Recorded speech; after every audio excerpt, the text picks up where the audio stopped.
Agenda. God has an agenda. You know, people often attack other people's motives, right?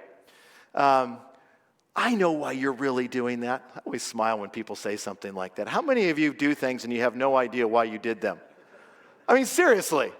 And then you think we think we're smart enough to know why someone else does something. Well, what's cool about this passage is God reveals his motive. Why was this occurring? Why was God messing up Mary's life and Joseph's life? I mean, this isn't how they planned their life. They had planned, okay, they're going to be, through this first year of marriage, and then they're finally going to have the big wedding ceremony, and it's going to be consummated, and then they're going to have kids, and they're going to have a little house in Nazareth, and they're going to have 2 camels and a donkey, and it's going to be wonderful.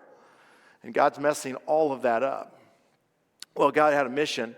She shall bear a son. And that's important too, because, as you look through the scriptures, fathers led through their sons, dynasties, come through the son and so forth. And so she shall bear a son, and you shall call his name Jesus. Now, if you remember back in Luke last week when we read that account, Mary is told, Mary, you're going to have a son. He's going to be the son of David.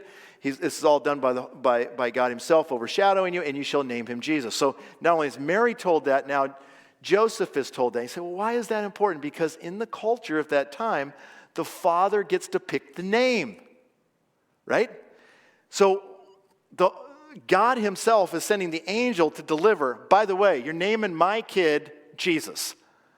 And the word Jesus, the name Jesus, means Jehovah saves.